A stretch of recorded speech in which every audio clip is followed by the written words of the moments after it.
c'est parti. Salut, je suis Anne-Sophie Supio. Bonjour, je m'appelle Grégory Vacher. Et là, vous êtes sûrement en train de vous dire, mais qu'est-ce que c'est que ce podcast ? Eh bien, c'est très simple. Nous partons à la rencontre de personnes qui ont donné un sens à leur vie. Comme ça, nous, on peut s'en inspirer. Et on a appelé ça le plein de sens. Vous me faites le plein. Le plein ? Oui. Il s'appelle comment l'épisode d'aujourd'hui ? Ophélie, ta mère nature. Wesh. Merci Francine. Alors, on y va. C'est une nouvelle rencontre que nous faisons ce matin. Une nouvelle. Une nouvelle rencontre, celle d'Ophélie. Ophélie, ta mère nature. Alors, c'est pas son nom de famille, elle s'appelle Ophélie d'emblée. Mais ta mère nature, finalement, c'est une sorte de marque. C'est quelque chose, sa marque de fabrique. C'est sa vie, c'est son œuvre. Bonjour Ophélie. Bonjour. Salut! Ophélie ta mère nature, c'est comme ça en tout cas ton nom sur Instagram, c'est comme ça qu'on te retrouve. Ouais, Ophélie, ta mère nature. Ta mère nature pour les intimes, voilà. Alors Comme on veut. c'est même le nom de sa chaîne YouTube, puisqu'elle parle de toute sa vie en vidéo. C'est d'ailleurs comme ça que ça a commencé en fait, l'histoire en 2017. C'est un peu ça, non ? Complètement, j'avais pas du tout prévu de faire ça en fait de ma vie, mais en fait j'ai eu envie de raconter ma reconversion en vidéo. D'abord pour moi, pour avoir une sorte de carnet de voyage de ce qui se passait, pour tenir au courant aussi mes proches de ce qui se passait. Puis finalement, en fait, je me suis prise au jeu et j'ai adoré faire des vidéos YouTube, partager ça et aussi me rendre compte que j'étais pas toute seule dans l'aventure, qu'on était quand même assez nombreuses et nombreux à vouloir changer de métier, de se rapprocher de métiers liés au végétal, à la nature. Ouais. Et donc, c'était aussi hyper stimulant pour moi de voir que j'étais pas toute seule. Et aussi, les vidéos, enfin, vous le savez aussi, faire des trucs comme des podcasts ou des vidéos, ça donne un super alibi pour aller rencontrer les gens qu'on rêve de rencontrer. Bah ouais. Et c'est comme ça aussi que voilà, je suis allée visiter des fermes que je trouvais incroyables. On m'a ouvert les portes grâce aux vidéos aussi, quoi.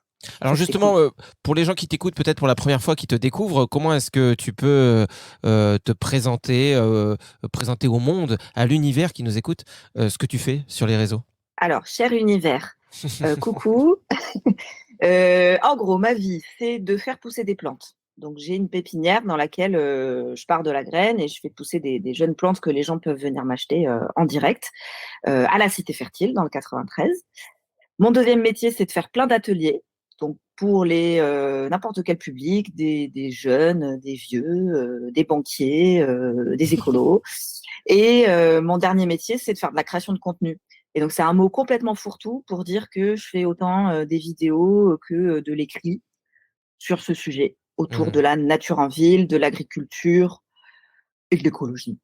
C'est pas mal. Mais du coup, moi, j'aimerais savoir, qu'est-ce que tu faisais avant, Ophélie, en 2017 ? Qu'est-ce qui s'est passé dans ta tête pour te dire « Wow, fuck, je vais faire des vidéos ».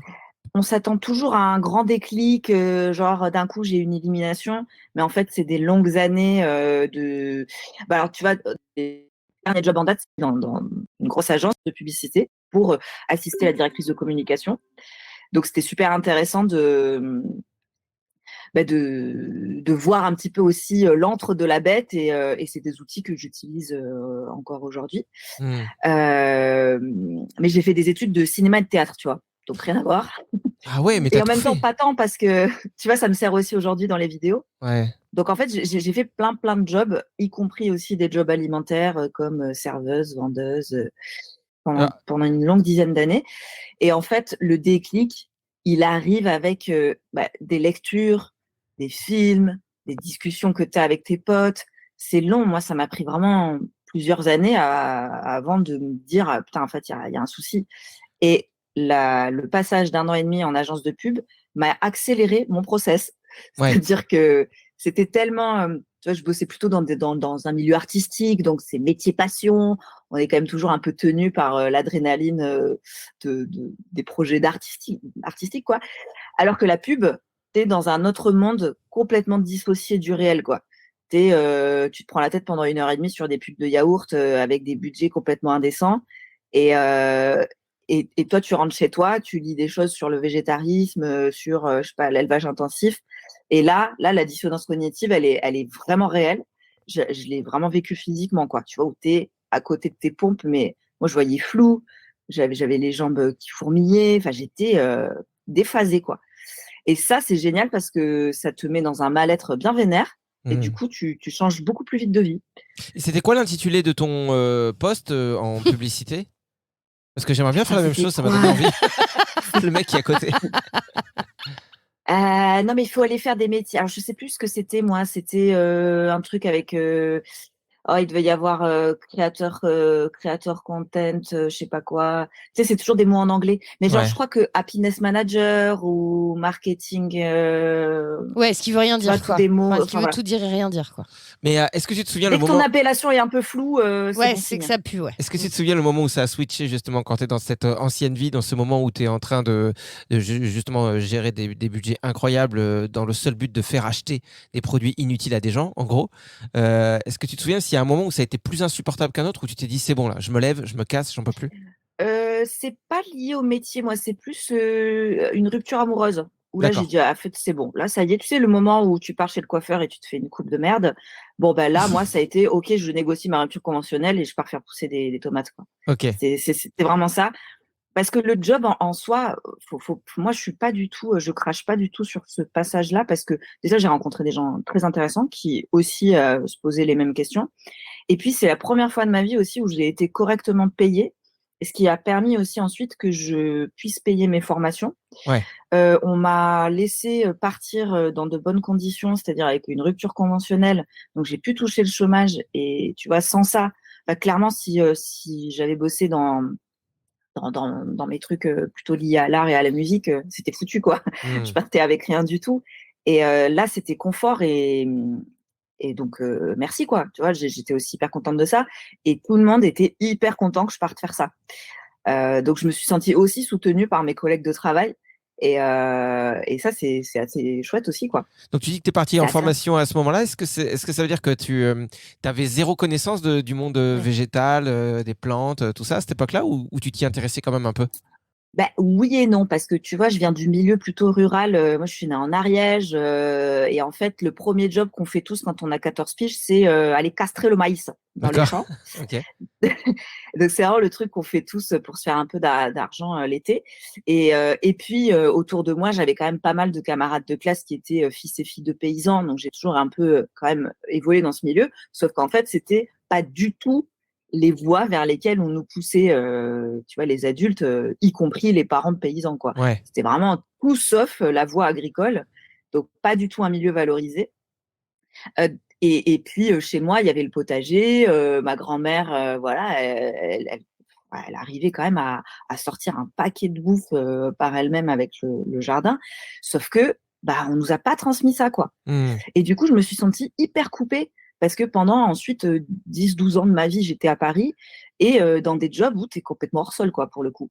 Et donc, bah, il y a un moment où en fait, tu comprends plus, quoi. Tu te dis, mais attends, mais bah, déjà, il est où le sol? Et puis, comment on mange, en fait? C'est fou parce que même moi qui viens de la campagne, je suis supposée le savoir. En fait, la tomate, j'ai aucune idée de comment Bah on ouais. la fait pousser. Bah, je pense qu'on a un peu le même problème. Bon, Anne aussi, t'es né quand même, pas à la campagne, mais Oh, t'es quand né en même. dehors des villes. Ouais. Mais ouais, on a grandi aussi dans des milieux où tu voyais des potagers. Nos grands-parents, nos parents travaillaient beaucoup dehors, mais il n'y avait pas j'ai l'impression, cette volonté de transmettre C'est vrai. forcément aux enfants, dans le sens où on voulait pas les embêter, je pense, les enfants avec ça. Et puis il y avait aussi cette notion, tu le disais, que l'agriculture, de toute façon, c'est pas un secteur valorisant, c'est pas porteur, c'est des métiers qui sont difficiles où tu gagnes pas de sous, donc t'as pas forcément envie que tes enfants rentrent là-dedans et tu les laisses, voilà, fais tes études, pars dans les grandes villes après et puis voilà, monte ta boîte de com, même si je sais pas ce que ça veut dire, gagne des sous et puis sois heureux. Et en fait, on se rend compte aujourd'hui qu'au final, c'est pas parce que le modèle justement dans lequel nos parents étaient enrôlés, ils n'étaient pas forcément bons, ce modèle-là, parce qu'il y a l'agriculture intensive, il y a aussi plein d'agriculteurs aujourd'hui qui dépendent, on le sait, d'aides de l'État, de subventions, qui font qu'ils sont dans un espèce de piège où ils doivent produire, surproduire, surproduire, et il n'y a rien vraiment d'épanouissant. Mais c'est pas pour autant qu'on n'aurait pas pu trouver notre modèle. En fait, c'est nous qui avons tout raté, je pense, c'est notre génération. Au revoir. On aurait dû. Allez, bye! Non, Non, mais mais c'est vrai que la notion de réussite sociale, elle est en train de changer, quoi. Et bah, tant mieux. Bah oui. Mais il y a de plus en plus de cadres qui sont en train de quitter leur métier parce que justement, ils s'épanouissent plus, quoi. Mais comment ça s'est... Mais à contrario, moi, je vois ma grand-mère qui avait vécu la Seconde Guerre mondiale. Avoir un jardin chez soi, c'était pas un signe de réussite sociale, c'était juste fallait bouffer quoi. Ouais. Ah Et oui. donc il y a eu aussi beaucoup cette notion de contrainte de faire du comestible. Et je pense qu'on y vient aussi de plus en plus en réalité, parce que avec les prix qui augmentent C'est ça. de manière fulgurante ces derniers temps, les classes moyennes basses, elles deviennent des classes putain, je peux plus bouffer quoi. Donc Puis il y a un côté aussi où quand même, quand tu fais pousser ton propre légume, enfin, mon frère qui fait pousser ses tomates dans son jardin, j'ai jamais mangé des tomates aussi bonnes de toute ma vie. Forcément, après, du coup, c'est difficile de retourner à un modèle de je vais dans un supermarché acheter des tomates qui sont sous plastique et qui ont absolument aucun goût aussi, quoi. Mais du coup, comment t'as fait, toi, Ophélie? C'est-à-dire que t'es partie avec ta fourche et ton couteau, te former à travers le monde, où, quand, comment? Et écoute, je suis partie me former d'abord pendant 2 mois et demi dans une formation en Sologne qui permettait de toucher à plusieurs métiers liés à l'agriculture biologique. Donc il y avait à la fois le côté vraiment maraîchage, production de légumes, mais aussi un volet plus pédagogique. Et c'est là où moi j'ai senti que j'étais plus à l'aise. C'est vraiment sur voilà la transmission que je me sens à ma place. Et puis après, j'ai fait pas mal de woofing, qui est quand même un super moyen de se tester dans le réel, puisque le woofing, c'est une organisation, pour le coup, mondiale, qui permet d'aller dans des fermes bio, autant voilà, dans de l'élevage, dans du maraîchage, de la production de plantes médicinales. Et donc, en l'échange de environ 5 heures de travail par jour, on a le gîte et le couvert offert. Donc, c'est une super aide pour le maraîcher parce qu'en général, c'est souvent l'été et c'est les moments où ils ont besoin de main-d'œuvre avec eux.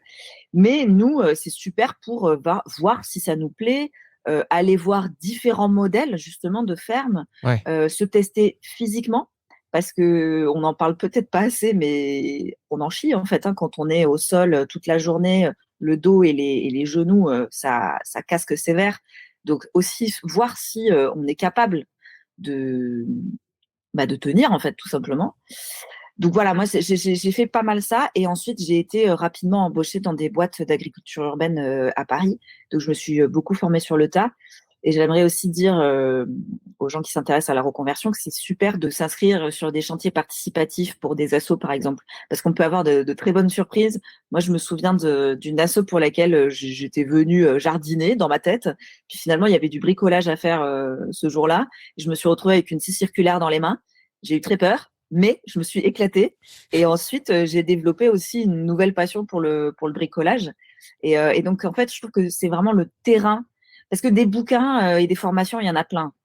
Mais il n'y a jamais mieux que d'aller se tester dans le réel. Et surtout, faire aussi des choses qui nous intéressent pas trop sur le moment, parce qu'on peut avoir de très bonnes surprises. Et aussi d'aller voir des choses qui nous plaisent pas, comme l'hydroponie, par exemple. Moi, j'ai été embauchée dans une boîte d'hydroponie. Ah J'y allais oui, avec beaucoup d'a priori. c'est quoi déjà Et l'hydroponie? l'hydroponie, c'est le principe de faire pousser des plantes dans des solutions liquides qui sont de l'eau et de l'engrais organique, l'engrais de synthèse. Et en fait, ta plante pousse sans terre, en gros. D'accord. Donc, c'est ce qui permet de faire pousser typiquement en ville sur des toits, des zones qui seraient compliquées d'accès pour des bacs en terre. Et donc, tu vois, j'avais beaucoup d'a priori sur cette technique. Et maintenant, je suis nuancée. C'est-à-dire que je trouve pas que c'est la technique parfaite, mais je suis capable de jauger la bonne hydroponie de la mauvaise, entre guillemets. Ouais. Et donc, c'est cool, en fait, d'aller voir vraiment comment les gens bossent. Et tu vois aussi qu'il y a des maraîchers. Il y a toujours l'idéal qu'on te vend sur les livres ou dans les médias et la réalité du terrain où, en fait, tu es obligé de faire des compromis avec ton éthique et, je sais pas, avec le plastique, avec des achats d'engrais. C'est que, en fait, voilà, on tend vers un idéal, mais dans la vraie vie, c'est pas parfait, quoi.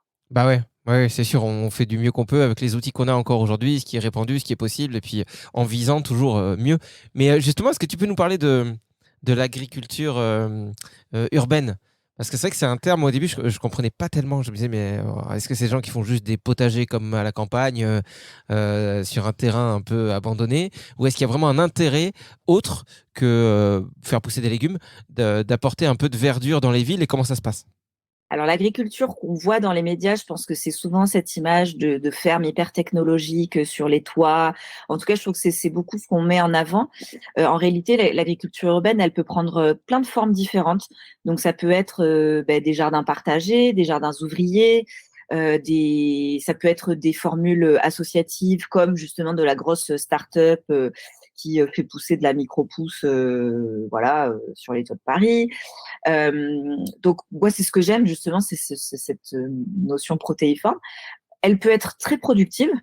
Vraiment, il y a des exemples de fermes qui arrivent à vraiment vivre uniquement de leur production de champignons ou d'endives. C'est souvent des, des productions très niches, on va dire. D'accord. Et puis, il y a évidemment cette notion de transmission qui est tellement importante parce que justement, en ville, les gens sont coupés de ce savoir. Et donc, en général, les fermes urbaines sont aussi des lieux d'accueil, D'accord. que ce soit pour les scolaires, les entreprises. Donc, il y a cette notion de recréer du lien, de faire passerelle aussi avec le monde agricole rural. Parce que un enfant citadin qui vient découvrir comment pousse une tomate, mais peut-être que plus tard, ce sera un autre consommateur et peut-être qu'il sera aussi plus enclin à aller voir des fermes Ouais. dans le milieu rural. Je trouve qu'on respecte un peu mieux aussi le métier des paysans. Quand on va voir déjà une petite ferme en ville. Et la dernière, pour moi, notion qui est quand même très importante, c'est celle de la dépollution, en fait. Parce D'accord. que l'agriculture urbaine, elle rend plein de services écosystémiques. Plus tu mets de plantes, plus tu as de la biodiversité qui arrive avec. Et tu as aussi lutter contre les îlots de chaleur. Parce que quand tu mets des plantes, il fait forcément moins chaud dans les villes. Donc, il y a aussi toute cette notion autour de l'écologie, quoi. Tous ces services rendus qui sont difficiles à quantifier, mais qui sont quand même là, quoi. C'est un peu, ouais. Puis c'est joli. Hein. C'est joli, les arbres. C'est joli surtout. Mais c'est vrai que on le voyait là l'été dernier avec les grosses canicules qu'il y a eu. Et puis bon, alerte spoiler, il va y en avoir d'autres. Hein. Effectivement, les villes qui sont simplement bétonnées, où t'as aucun arbre, forcément, ça chauffe beaucoup plus fort et beaucoup plus vite qu'ailleurs. Et c'est irrespirable. Donc si on rapporte pas un peu de nature au milieu de nos villes, on est foutu, on va cuire. Hein, vraiment un poulet, tu vois le poulet du dimanche que ta mamie elle te faisait. Bientôt c'est toi quoi. Bientôt c'est toi qui sentiras le jus. T'aimais bien le jus, voilà, bonne nouvelle. Et Ophélie, est-ce que ça sert à quelque chose, par exemple, quand on voit en ville des gens qui font des murs végétaux? Enfin, je sais pas si on dit ouais, c'est ça, des murs végétaux. Oui. J'en ai vu beaucoup, ça. J'ai l'impression que c'était un peu la mode ces derniers temps. Est-ce qu'il y a un vrai intérêt? Est-ce que c'est isolant pour le bâtiment? Est-ce que c'est un peu du greenwashing de regarder, genre, il y a de la verdure ici, mais ça ne sert pas à grand-chose? Ça vieillit souvent pas très bien. Alors, Christiane Rabat-Joie va lancer le déroulé. Vas-y. En fait, en bossant pendant plusieurs années dans l'agriculture urbaine, je me suis rendu compte qu'effectivement, il y avait aussi beaucoup de greenwashing et que parfois, il y a certains projets de fermes urbaines qui sont utilisés comme alibi pour continuer de bétoniser. C'est-à-dire qu'on va raser typiquement un terrain agricole pour y construire un nouveau supermarché, par exemple. Mais comme on va y mettre une jolie ferme technologique d'hydroponie sur le toit, c'est OK, ça passe, c'est hyper écolo. Okay. Donc, clairement, moi, je prends un peu de recul maintenant avec ce qui est fait. Il y a vraiment très grosse diff entre une jolie présentation PowerPoint avec des beaux arbres et tout qui sont partout et des plantes qui se mettent sur les murs et tout, VS la réalité où tu as effectivement aussi des projets de murs végétalisés. En fait, c'est un système qui est tellement complexe qu'il suffit que tu aies je sais pas, une fuite d'eau un jour, un problème d'arrivage d'eau, et en fait, ton espèce de mur crame. Ouais. Alors, je fais des grosses généralités. C'est comme partout, en fait. Il y a des gens qui bossent très bien, qui vont savoir sélectionner des plantes adaptées aux toitures, par exemple, qui vont vraiment travailler sur des trucs assez techniques comme le substrat que tu utilises, voilà. Et d'autres qui vont greenwasher, quoi, qui vont faire plaisir aux entreprises en mettant du vert comme ça, mais sans trop savoir de quoi ils parlent. Et là, pour le coup, ça foire, quoi.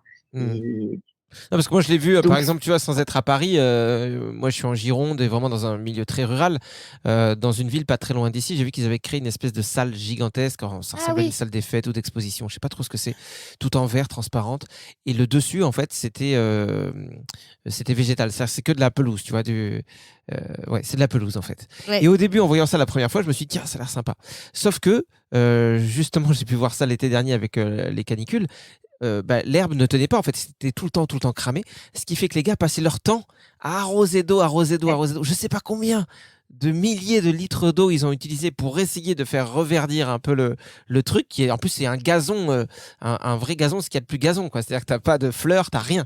T'as aucune vie là-dedans, quoi. Alors, en plus, tu es en train de parler à Ophélie Christiane Rabajois, qui est pas très pro pelouse gazon. Hein. Bah justement, est-ce que C'est pas trop son truc. on peut s'en servir pour faire une transition, parce que moi aussi c'était juste histoire de gueuler sur ce toit sans rien apporter. T'as bien d'autre. fait, attends, ouais. Mais justement pour les gens qui ne voient pas la différence entre tiens dans mon jardin j'ai soit du gazon, soit de l'herbe comme ça qui pousse naturellement. Qu'est-ce que ça va changer en gros? Ce que ça va changer, c'est toute la présence de la biodiversité. Parce que le gazon, c'est un génial exemple.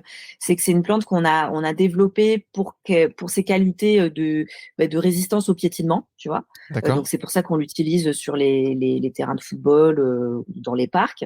Le problème, c'est effectivement que c'est une plante qui est beaucoup trop gourmande en eau, en engrais, en pesticides. Elle est très fragile aux intempéries et tout ça. Alors que si tu avais laissé toutes les plantes un peu sauvages comme les pâquerettes, le plantain, le pissenlit, le trèfle aussi pousser tranquillou, en fait, tu as aussi des plantes qui résistent au piétinement, qui ne se ressemblent pas entre elles. Donc certes, ça ne fait pas une belle étendue verte très hygiénique façon moquette, mais tu as quand même des insectes qui viennent à la place. Ouais. Et voilà, donc en fait, c'est beaucoup plus vertueux pour tout le monde, parce que toi, tu bosses moins, tu dépenses moins, et tu as les insectes autour. Mais en fait, tout ça, c'est cette vision hygiéniste qu'on a de la nature. C'est une vieille vision très normée, très contrôlée.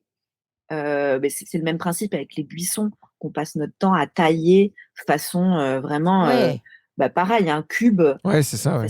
Mais tu vois, même que La les nature, elle fonctionne jamais comme ça. Tu vois que même les campagnes, elles ont totalement changé. Avant, il y avait quand même, dans les champs, il y avait quand même beaucoup d'arbres. Et d'ailleurs, il y a beaucoup de collectifs qui sont en train de réimplanter les arbres, justement, au sein des campagnes, parce que ils en manquent, hein. Enfin, ne serait-ce que pour Ouais. tu vois, les animaux, enfin même pour la nature. Tous les en fait. oiseaux qui nichent à l'intérieur, il y a Exactement. de moins en moins de haies, non, c'est terrible. Mais effectivement, j'ai l'impression que ça revient, il y a des prises de conscience à droite, à gauche, et puis il y a des campagnes comme ici, là où on est, qui sont encore un peu résistantes. Nous, le stade de foot à côté, tu as des pâquerettes, enfin, tu as de la vie en fait, c'est pas du gazon.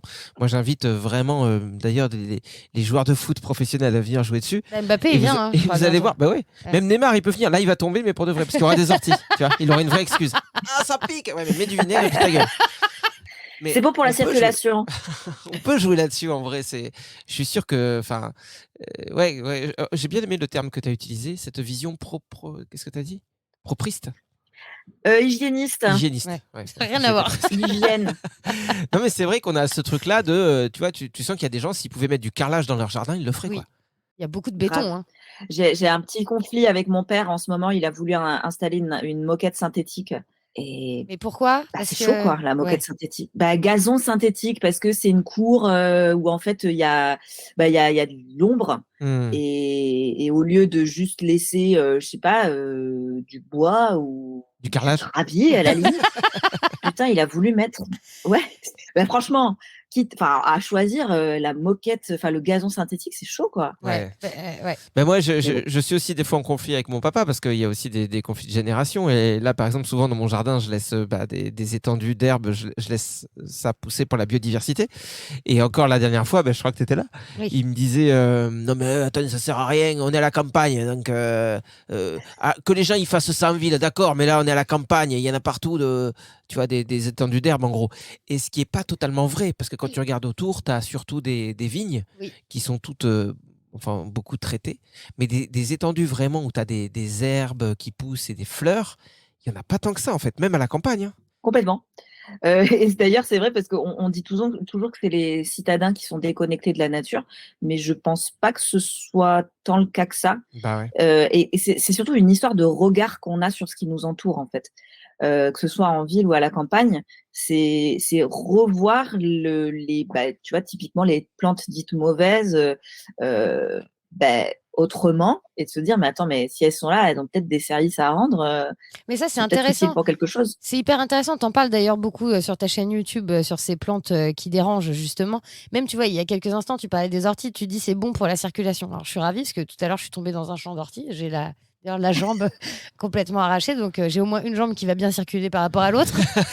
Mais du coup, est-ce qu'il y a par exemple des plantes comme ça, des exemples que tu pourrais nous donner où on a l'impression, comme l'ortie, genre ça saoule tout le monde, mais en fait c'est vraiment utile.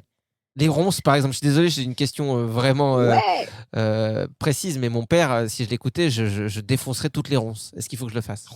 Bah, les ronces, c'est un exemple génial parce que les ronces, elles ont été utilisées pendant très longtemps, déjà en tant que bosquet pour parfois délimiter certains espaces, pour se nourrir aussi parce que les ronces, c'est pas juste chiant, ça donne des murs, donc c'est quand même très intéressant.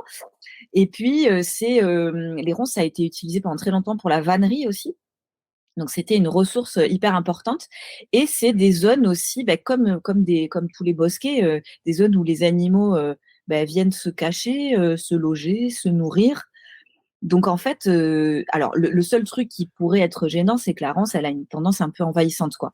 Donc il faut arriver à la contenir. C'est un petit peu, moi j'ai des plantes sauvages sur mon terrain. Parfois je les taille un petit peu parce qu'elles peuvent vite prendre de la place. Mais par contre, je vis avec, quoi. Je vais juste, par exemple, si je veux les contenir, tailler avant qu'elles fassent des nouvelles fleurs et donc des nouvelles graines, pour pas que ça se dissémine trop partout. Ouais. Mais celles qui sont là, elles sont super et je vois que ça butine à fond. Et donc, typiquement, la ronce, moi, j'adore cette plante. Elle est incroyable. Et puis après, t'as tout le. Il me semble que c'est les chèvres qui adorent aussi manger les ronces. Les Non, chèvres, elles mangent y a tout. Hein. Je pas. pense que les chèvres, sur un terrain, tu peux laisser un pneu, une ronce, ton petit-fils. Finalement, je suis peut-être une chèvre. Et ouais, non, je sais pas après si tu avais d'autres exemples comme ça de plantes, que soit qu'on connaît pas, soit qu'on n'aime pas trop. Alors, j'en ai fait tellement là ces derniers temps.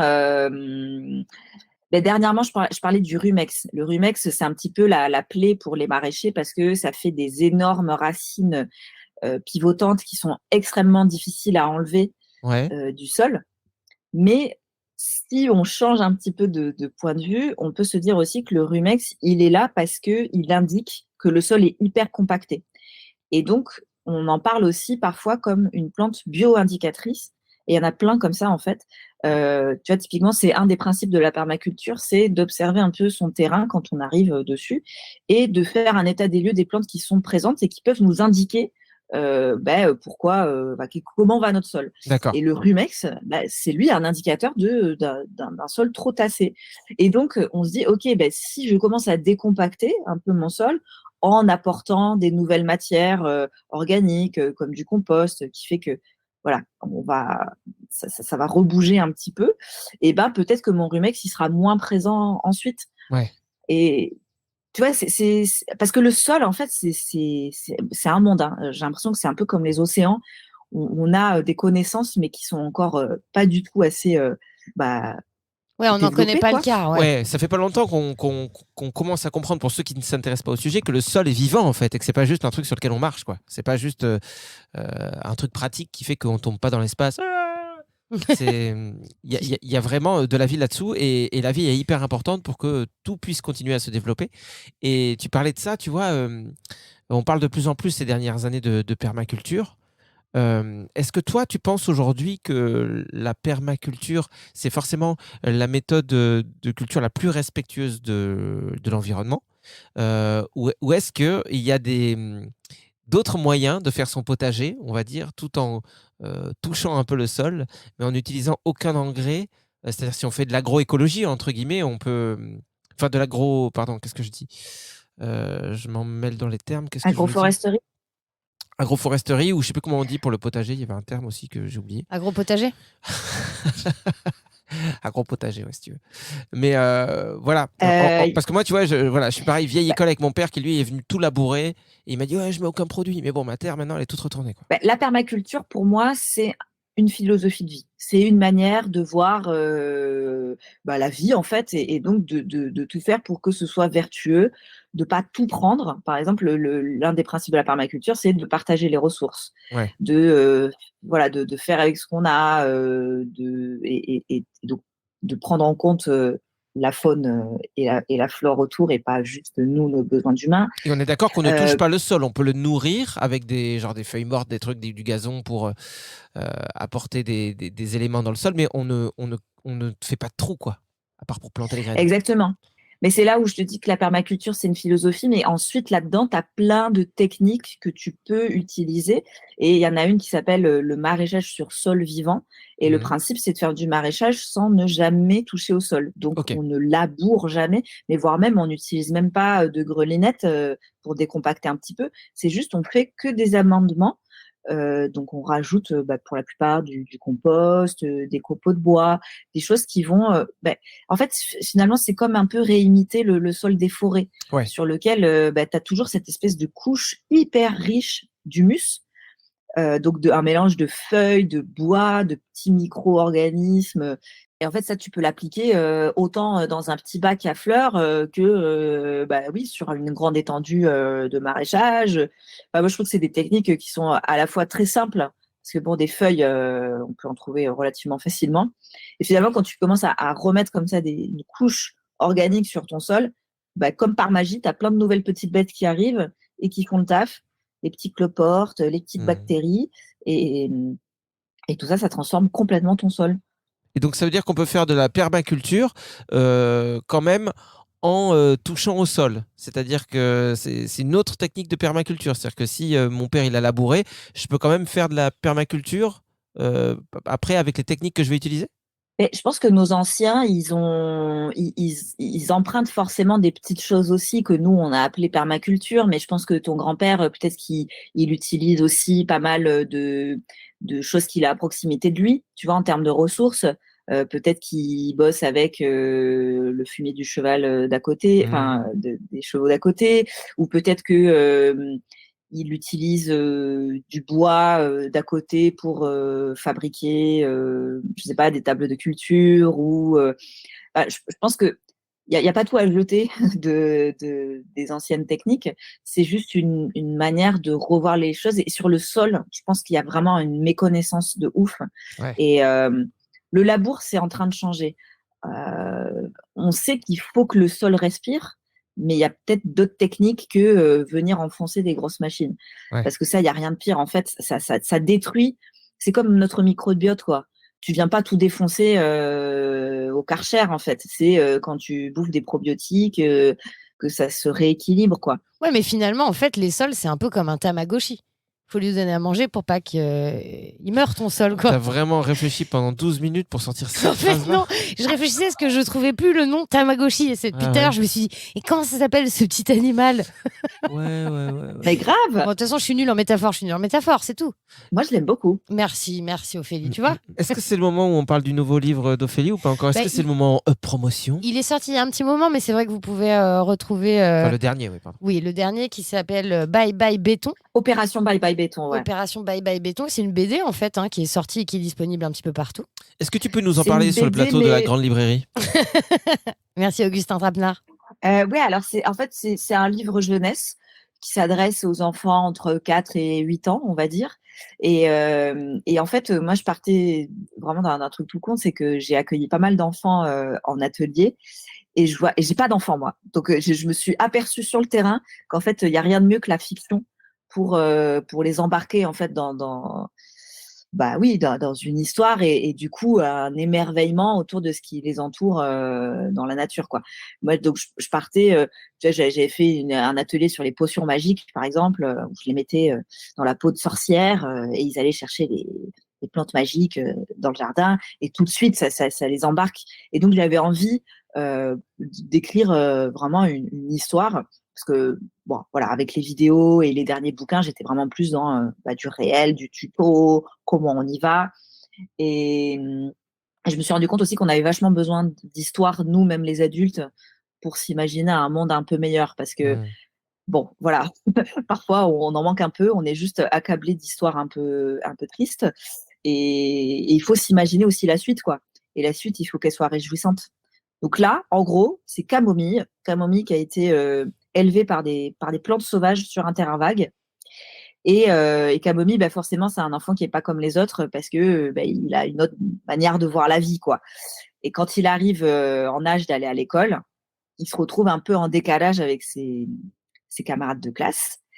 Et il arrive une catastrophe, c'est que un jour le livreur de la cantoche n'arrive pas et tout le monde est en panique parce qu'ils savent pas comment on va manger quoi. Mmh.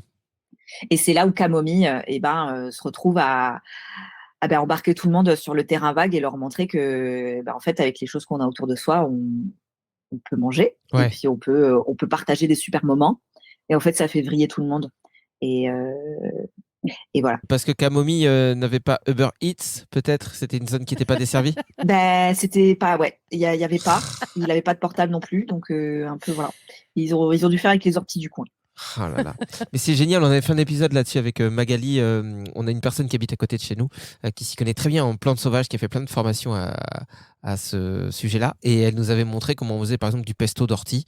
Elle nous avait montré aussi qu'on pouvait manger du lierre terrestre. Ouais, il faut faire attention avec le lierre terrestre, parce que moi je l'avais goûté puis j'avais pas passé un bon moment. Oui, parce qu'il faut le préparer un peu avant. Voilà, Oui. tout se mange pas comme ça. Ouais. Moi, il y a pas très longtemps, ma mère, et c'est ça aussi qui est génial quand tu te reconnectes un tout petit peu avec la nature. Ma mère, l'autre jour, elle passe à la maison, elle me dit: ah, t'as des fleurs d'acacia, tout ça. Moi, j'y connais rien. Je dis: bah ouais, c'est bien, c'est joli. Elle me dit: mais on peut les manger et tout. Et je les mange comme ça. Putain, mais c'était trop bon en fait. Je me suis gavé de fleurs d'acacia, quoi. C'est trop bien et on peut en faire des beignets et tout. En vrai, la nature, elle est super riche. C'est vrai que c'est fou tout ce qu'on peut manger, tout ce qu'on a autour de nous. Et je sais plus qui disait ça. Et je sais plus si c'est à ce micro d'ailleurs qui nous l'a dit. Donc du coup, il n'y a rien de plus flou comme phrase. Mais quelqu'un qui nous avait dit ce qui était génial avec les plantes sauvages, c'est que dès que j'ai compris un peu ce que c'était, comment ça fonctionnait, j'ai compris que jamais je ne mourrais de faim. Bah, grave. Alors par contre, Christiane Rabat-Joie est de retour. Oui, On ne cueille pas n'importe comment les bah plantes ouais. sauvages. Ah non, non. Déjà, il y en a plein qui se ressemblent entre elles et qui peuvent être méga toxiques, donc on peut crever en se plantant justement de Ouais, plantes. ouais. Et puis, il y a aussi, comme c'est de plus en plus à la mode la cueillette sauvage, d'un côté c'est génial parce que ça veut dire qu'on a un intérêt pour le sujet et tout, c'est trop cool, mais il faut pas piller les zones, il faut apprendre à cueillir correctement aussi. Et donc normalement, on vient cueillir genre 20% grand max de ce qu'on voit autour de soi pour justement laisser la nature se régénérer. Bah, toujours pareil, ce principe de la permaculture, on partage les ressources, donc il n'y a pas que nous qui allons en profiter Ouais. et on en laisse. En gros, il faut que la cueillette, on voit pas que t'es passé, quoi. Hmm. On voit pas Tu que ça a vois, été cueilli. elle est rabat-joie cette Christiane, mais je l'aime bien quand même. Je trouve qu'elle fait sens. T'as dit rabat-joise. Hein. Bon, Bah, après, elle je est sais pas. rabat-joise. Non. Bah si, On ça se dit dit. rabat-joie. Ophélie, ça se dit rabat-joise. Ouais, ouais. Bah voilà. Alors, C'est quoi, on dit pas ça rabat-joie? s'appelle la sororité, là, ce qui vient de se passer. Ni plus ni moins. Mais la rabat-joise, c'est aussi une super boisson, je pense. Ah C'est bon. vrai. Moi, je sais pas, ça donne envie en tout C'est cas vrai de que ça fait boire la bière, ouais. rabat-joise. C'est vrai. Ça pourrait être une bière brassée dans le coin. Ouais. Dans tes vidéos, donc là, bon bah, je sais pas combien tu en as fait au total des vidéos quand on regarde ton compte Instagram, mais en tout cas, dernièrement, tu parlais par exemple d'une plante qui s'appelle le figuier de Barbarie. Et c'est ça aussi qui est génial, je trouve, sur ton compte, c'est qu'on découvre des trucs qu'on n'a pas forcément à côté de chez nous. Et voilà, je sais pas, je me suis dit que c'était ta dernière vidéo au moment où on est en train de se parler. Je voulais te faire une interro surprise pour voir si tu te souviens toi-même du travail que tu as fait. Est-ce que tu peux nous parler du figuier de Barbarie? Voilà, ça aurait pu tomber sur n'importe quoi. Ça me va parce que C'est frais. j'avoue que moi aussi, j'oublie Ouais, ce que du je coup, fais, ça va, donc, c'est assez c'est frais dans très ta bien. tête. Ouais. Mais en gros, le figuier de Barbarie, c'est une formidable plante qui pousse plutôt dans le bassin méditerranéen. Donc c'est vrai que moi, en Île-de-France, j'en ai pas. Mais c'est ces énormes cactus avec des formes d'oreilles de Mickey, là. Ouais. Je sais pas si vous voyez, mais on appelle ça des raquettes. C'est une espèce de feuille comme ça. Voilà, je fais la feuille comme ça. Et qu'on ne verra. Enfin, bref. Et donc, en fait, ce cactus donne des fruits qui s'appellent les figues de Barbarie. Et en fait, elles sont comestibles. Donc, c'est très, très relou à récolter, évidemment, comme vous pouvez l'imaginer. Mais on peut manger la chair, qui est remplie de minéraux, d'oligo-éléments, de vitamines. Et on récupère aussi les pépins qui, une fois pressés à froid, donnent une huile incroyable, une huile très, très précieuse, puisque forcément, il faut beaucoup, beaucoup de figues pour obtenir cette petite huile, qui est archi réputée depuis des siècles pour ses propriétés anti-rides. Enfin, voilà, ça agit un petit peu sur le vieillissement cutané. Ouais. Et oui. Et en gros, en fait, moi, ce que j'adore dans cette série, c'est que j'aime bien aussi aller chercher des plantes dites invasives. Parce que typiquement, le figuier de Barbarie, il peut être problématique dans certaines zones naturelles, comme les calanques. Et on pourrait parler aussi de la renouée du Japon. Voilà. Et en fait, ces plantes-là, bon, elles sont aussi arrivées parce qu'on les a importées pour leur qualité ornementale au tout Mmh. départ. Puis en fait, la plante, elle a pris ses aises et puis elle s'est étalée partout. Ah Et là en là. fait, comment nous les humains, par notre faute, comment on rattrape un peu les choses. Et je trouve ça intéressant qu'il y ait aussi des gens qui se penchent sur leurs usages. Ouais. Et qu'est-ce qu'on pourrait en faire d'intelligent, quoi. Oui, oui, c'est sûr, c'est sûr. Plutôt que de vouloir tout décimer à chaque fois qu'il y a quelque chose qui nous dérange, entre guillemets, se dire, OK, on peut en faire quelque chose et puis prendre aussi soin de protéger quand même l'espèce avant de vouloir la décimer. On essaie en tout cas de contribuer au fait qu'il y ait un juste équilibre dans la nature, même si c'est pas à nous vraiment de faire ça. On n'est pas les gardiens de la nature, on n'est pas les gardiens de la galaxie, même si j'ai la carrure évidemment de Captain America. Je ne sais pas dans quoi je pars avec cette putain de phrase. Mais non, mais c'est intelligent de se dire ça. Voilà, ok, on a un problème, mais qu'est-ce qu'on en fait aussi? Qu'est-ce qu'on fait? Et si ça nous permet à tous de paraître 15 ans plus jeunes? Voilà. Non, C'est mais pratique. c'est pour ça. Bon, je crois que j'ai un peu raté dans ma façon de faire. Je voulais le faire de manière naturelle et tout, mais je suis pas journaliste TF1. Mais en gros, je voulais inviter les gens à aller vraiment sur ton compte Instagram parce que c'est super intéressant. Tout ce qu'on voit et c'est pas du contenu pour du contenu en plus. Donc, d'une part, on découvre des nouvelles choses, mais ça fait quand même partie du quotidien. C'est là, c'est palpable. Et il suffit d'aller, par exemple, du côté de la Méditerranée pour tomber sur le figuier de Barbarie qu'on embrasse. On embrasse. Non, mais j'avoue, moi, les contenus que je fais, c'est aussi des fiches mémotechniques pour apprendre les vertus des plantes. Mmh. Je l'avoue. C'est parce que quand tu fais des blagues dessus, forcément, c'est plus facile de t'en rappeler. Parce que Ouais. la botanique, c'est quand même, c'est tellement infini, comme, enfin, c'est même vertigineux. Du coup, avec deux, trois petites vannes, tu t'en souviens un peu plus. Bah, c'est Ouais. ça en plus, Ophélie, c'est qu'elle est rigolote comme tout. Tu Oui, vois. rigolote comme tout, Non, la mais c'est petite. vrai, tu vas Putain, sur les Instagram, gentils. tu regardes une vidéo Ophélie, puis t'es là, t'es tout seul comme ça et tu fais. Tu l'invites à manger, elle, je peux te dire, oh là là, mais tu rigoles, tu rigoles. Ouais, non, mais franchement. Voilà, et, attention, faut pas foutre du Roundup partout autour de la maison parce qu'elle gueule. Voilà. Attention. et vas-y que je te Christiane rabat-joie. Et puis tu renroules le gazon synthétique parce que sinon, t'en entends parler jusqu'à Noël. Mais à part ça, elle est gentille. Tu caches le pick-up dans le garage. Ophélie, nous, donc du coup, ça s'appelle Le Plein de Sens, ce podcast. Est-ce que tu peux nous dire, toi, je parle pas assez près du micro, peut-être. Si, non, des fois tu t'éloignes un peu. Est-ce que tu peux nous dire, toi Bon, à demain. Pas comme si en plus c'était pas mon métier pendant 1000 ans. Comment toi, t'arrives à mettre du sens? Qu'est-ce qui fait sens, toi, dans ta vie? Ce qui fait sens, c'est de le faire collectivement. C'est-à-dire, si je faisais pousser mes plantes toute seule dans mon coin, je crois que je me ferais vachement chier. Et ce que j'aime, c'est le partager sous toutes les formes possibles et inimaginables. Donc, voilà, les vidéos, les ateliers, etc. Mais j'adore échanger avec d'autres personnes qui n'ont pas forcément les mêmes points de vue, qui viennent pas du même endroit, parce qu'en plus, on découvre aussi des trucs culturellement, au niveau de la bouffe. La bouffe, c'est tellement le meilleur endroit où échanger. Donc c'est ça, moi, qui fait du sens, c'est de partager les choses. Regarde-moi ça. En plus, elle est drôle, elle est collective. Et ça me fait penser Collectif. à. C'est quoi? Attends, c'est pas la. C'est pas la. C'est pas. Attends. C'est dommage, parce qu'à chaque fois, tu pars bien, puis. Attends. Et puis, tu te perds. Non, c'est pas la conclusion du film Into the Wild, donc qui est la véritable histoire du monsieur dont j'ai oublié le nom, et qui justement parlait de plantes sauvages. Bah, lui, clairement, le pauvre, il est décédé Oui. parce qu'il a mangé la mauvaise plante et qu'il s'en est pas sorti. Et en gros, vu qu'il avait laissé un journal intime dans la petite caravane dans laquelle il dormait, là, il y avait marqué en gros que les expériences de vie n'ont de valeur que si elles sont partagées. C'était ça, je me souviens. Et le film finit d'ailleurs avec la vraie note de ce mec-là et c'était très, très émouvant. Mais c'est vrai que quand tu te souviens pas très bien du nom du gars ni du nom du film. Ni de l'endroit où il dormait. Oh là là, Ouais. Parce que je crois que c'était pas une caravane. hein. ouais, un mobilhome, quoi. Enfin, non, un van abandonné. C'était un mobilhome à Biscarros. Il nous a menti depuis le début. Putain, ouais, il était à côté de la piscine. Putain, désolé Ophélie. hein. Pardon. Mais non, mais je l'ai pas vu ce film. Mais par contre, je crois que le gars, pardon, spoiler, mais je crois qu'il meurt justement parce qu'il a bouffé une plante Oui.